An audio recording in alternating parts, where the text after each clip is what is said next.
Bonjour à tous, bienvenue. Bienvenue, c'est vrai que d'habitude nous nous disons bienvenue dans nos églises. Aujourd'hui, effectivement, les choses sont différentes. Bienvenue, bienvenue chez vous, là où vous êtes, là où vous visionnez cette vidéo. Bienvenue dans ce temps de culte un peu différent, dispersé mais ensemble. Certes, nous sommes obligés de rester chez nous aujourd'hui, mais nous voulons commencer ce temps à part pour notre Seigneur, en disant que nous voulons nous approcher de Dieu, comme l'Épître aux Hébreux nous y invite. Approchons-nous donc du trône de Dieu de grâce, avec une pleine assurance. Là, Dieu nous accordera sa bonté et nous donnera sa grâce pour que nous soyons secourus au bon moment. Sans nous rassembler, sans aller dans un endroit particulier, nous pouvons entrer ensemble dans la présence de Dieu.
Une des nouveautés de la Nouvelle Alliance, c'est la place du temple. Jésus se déclare comme le temple. Ce n'est donc plus le peuple qui va au temple, mais le temple qui vient à nous, parce que Jésus a quitté la gloire de son ciel pour venir jusqu'à nous.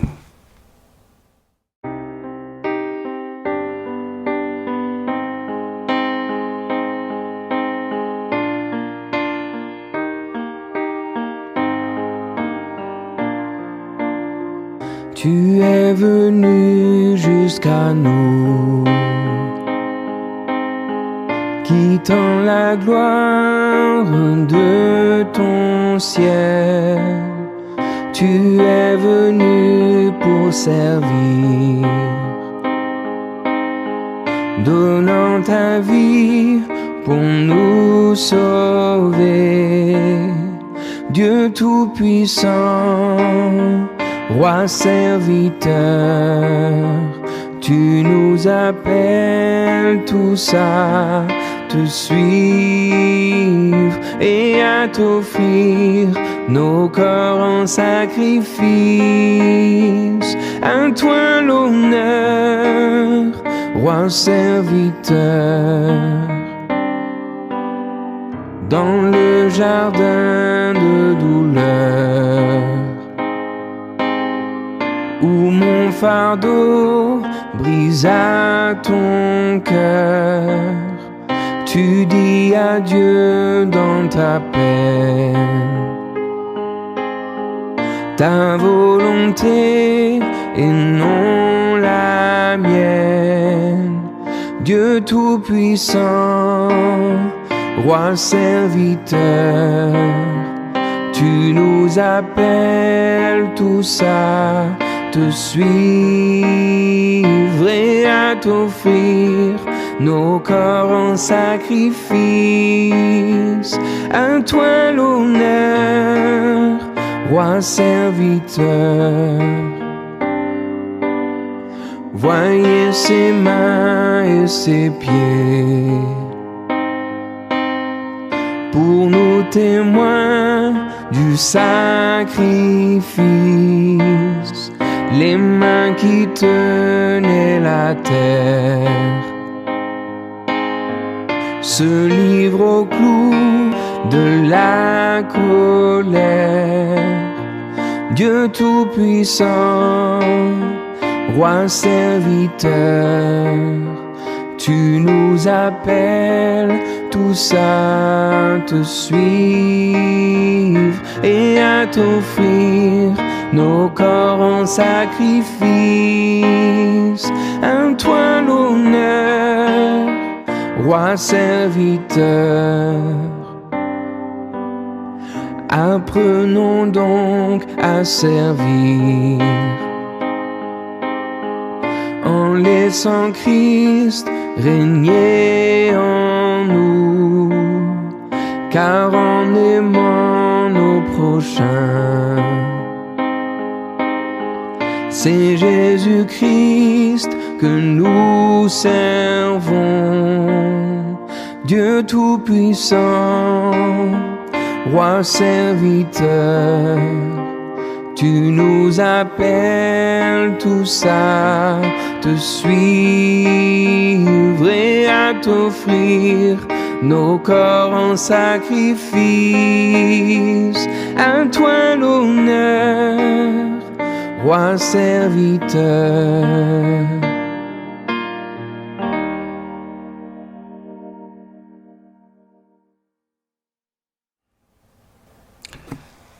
Prions. Seigneur, tu sais les temps que nous traversons et le défi que cela représente pour nos églises. Fais croître nos liens fraternels. Que la distanciation sociale qui nous est imposée ne devienne pas une distanciation des cœurs. Que l'isolement physique ne devienne pas un isolement des uns et des autres. Maintiens-nous dans un amour qui se partage et qui se vit ensemble. Renouvelle-nous dans ces temps. qu'il soit pour nous occasion d'une relation renouvelée à toi et avec nos frères et sœurs. Seigneur, nous voulons vivre ces temps de confinement auprès de toi.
Avez-vous fait vos réserves de pâtes, de riz, de farine, d'œufs et de papier toilette pour les jours, voire pour les semaines à venir? Avez-vous ressenti ces derniers jours, avec les informations successives que nous recevions tous via les écrans de télévision, les réseaux sociaux ou la presse, avez-vous ressenti la peur du manque? J'imagine ce que vous vous dites. Non, nous ne sommes pas comme tous ces gens qui se battent dans les supermarchés. Mais soyons honnêtes avec nous-mêmes. Personne ne vous regarde puisque chacun est chez soi dans son canapé. C'est l'avantage du culte vidéo. Alors soyons honnêtes. N'avons-nous pas peur de manquer des produits de base pour nourrir notre famille? Comment notre foi vient-elle transformer notre pensée, nos attitudes, notre comportement dans cette crise mondiale que nous sommes en train de vivre? J'aimerais lire avec vous un texte qui présente justement une situation de manque. Les gens manquent de produits de base pour se nourrir. Je vais lire dans l'évangile de Jean, chapitre 6, les versets 1 à 15. L'évangile de Jean, chapitre 6, les versets 1 à 15, et le texte va s'afficher à l'écran.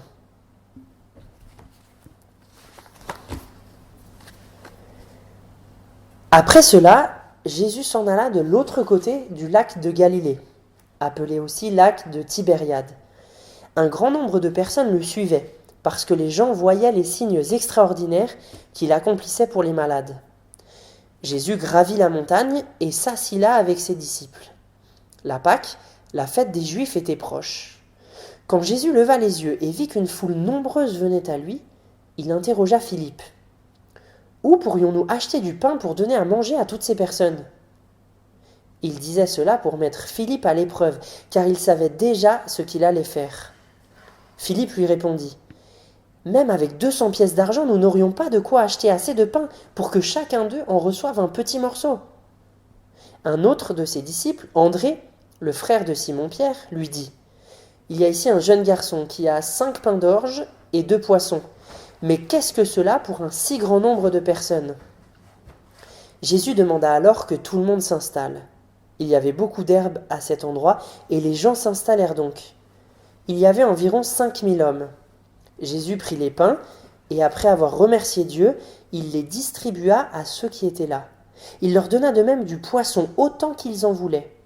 Quand ils eurent tous mangé à leur faim, Jésus dit à ses disciples « Ramassez les morceaux qui restent, afin que rien ne soit perdu. » Ils les ramassèrent et remplirent 12 corbeilles avec les morceaux qui restaient des 5 pains d'orge que ces personnes avaient mangés. Les gens, voyant le signe que Jésus avait accompli, dirent « C'est vraiment lui le prophète qui devait venir dans le monde !» Jésus savait qu'ils allaient venir l'enlever de force pour le faire roi. Il se retira donc de nouveau sur la montagne, tout seul. Amen. Je vous invite à la prière. Seigneur, ta parole est la vérité. Change-nous, transforme-nous par ta vérité dans ces moments difficiles que nous traversons. Amen.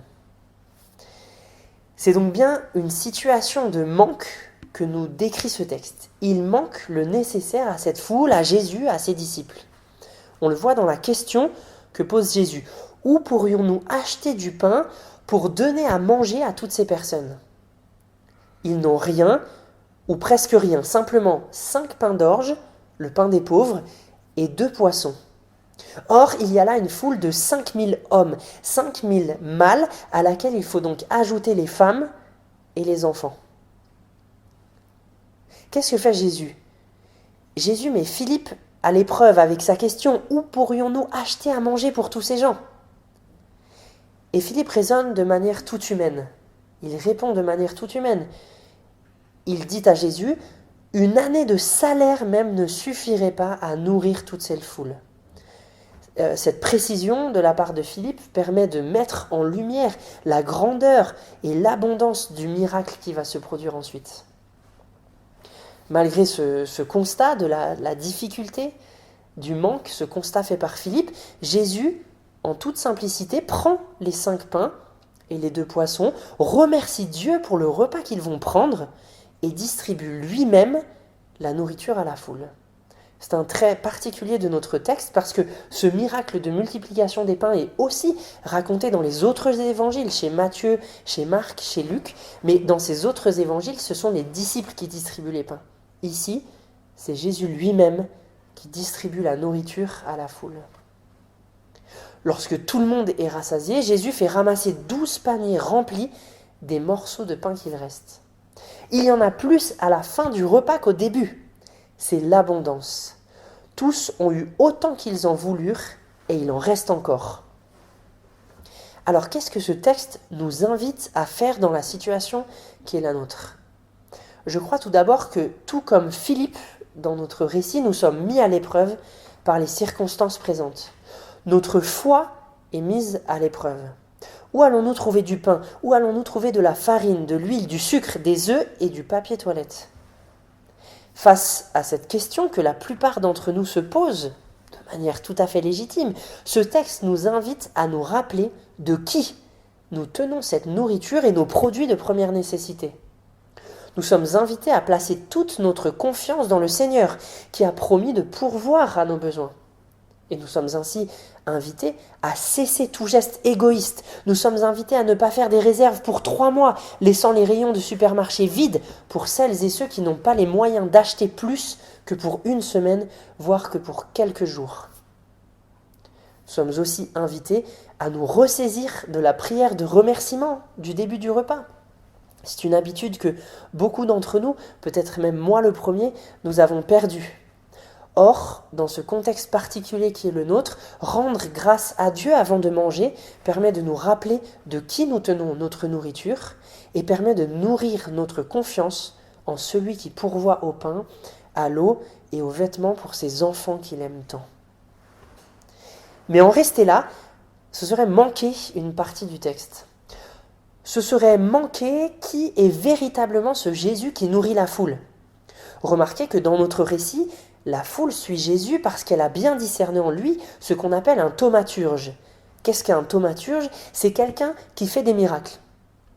Jésus est un thaumaturge qui guérit les malades, quelqu'un qui, comme Moïse dans le désert, peut nourrir prodigieusement des milliers de personnes.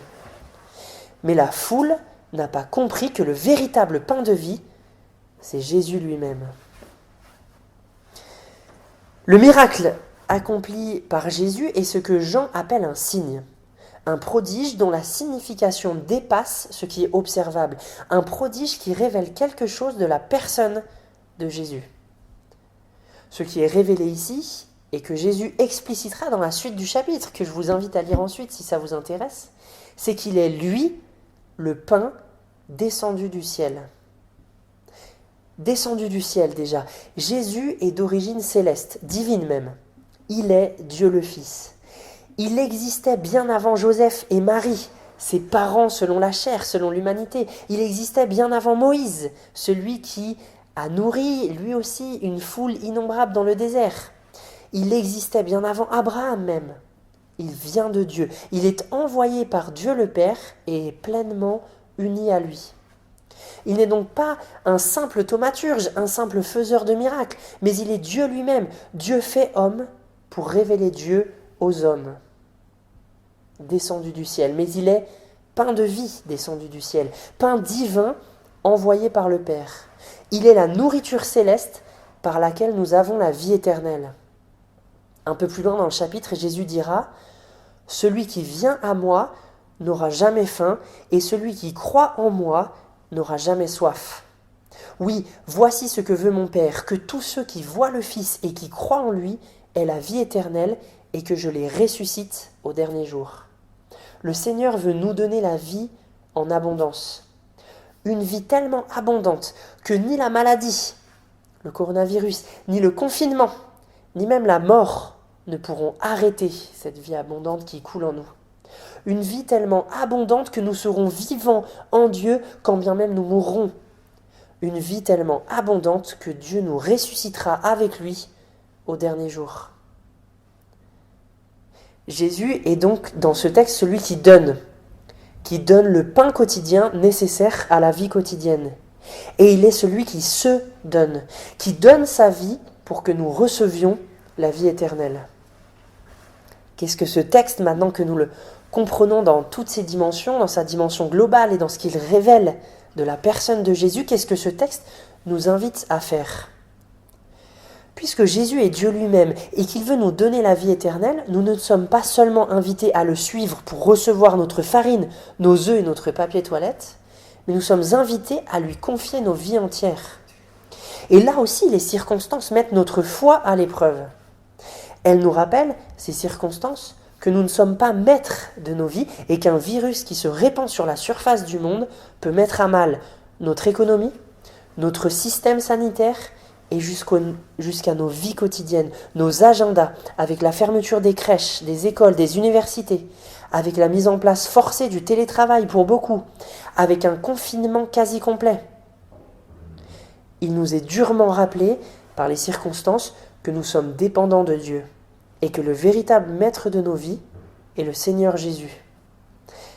Abandonnons nos vies entre ses mains aimantes. Mettons toute notre confiance en lui, plaçons notre espérance en la vie éternelle qu'il nous donne. Et nourrissons-nous de lui, le pain de vie descendu du ciel, par la prière, par des moments d'intimité avec lui. Si le confinement nous force à une distanciation sociale, avec nos proches même, le confinement ne nous force pas à une distanciation sociale d'avec notre Seigneur. Passons des moments dans l'intimité avec ce pain de vie descendu du ciel. Comme je le disais, par la prière, par la lecture quotidienne de sa parole, par la communion fraternelle que nous voulons maintenir, même en ces temps de confinement. Et je vous encourage, lorsque ce culte vidéo sera terminé, ce qui va arriver bientôt, à discuter entre vous, si vous êtes plusieurs sur le canapé, de cette méditation et de la manière dont vous pouvez la mettre en application dans vos vies, dès cet après-midi, dès les jours qui vont suivre. Si vous êtes seul derrière l'écran, vous pouvez écrire ce que vous retenez de la méditation et la manière dont vous allez la vivre. Et vous pourrez en parler cette semaine en téléphonant à un frère, à une sœur de votre communauté. Prenez soin de vous, prenez soin des autres, téléphonez-vous, priez ensemble au téléphone et surtout, nourrissez-vous du pain de vie descendu du ciel. Amen.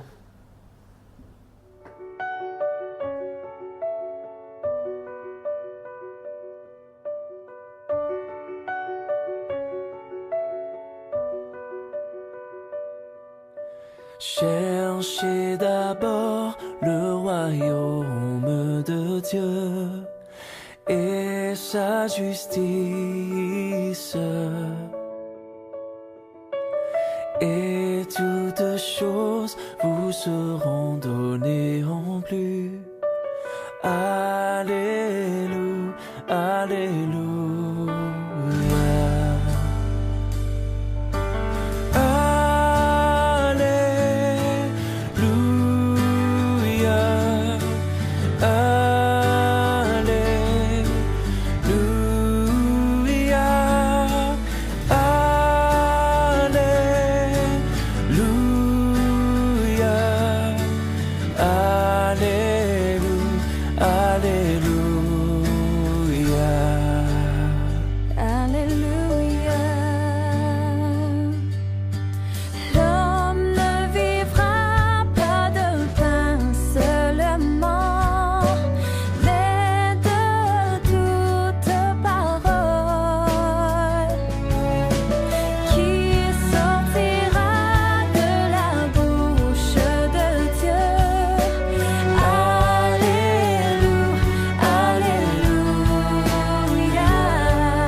Que le Christ, qui nous a nourris avec le pain de vie, garde ses frères et sœurs unis dans la joie de sa présence et nous fortifie par son esprit pour renouveler notre louange dans ce temps traversé par son Église.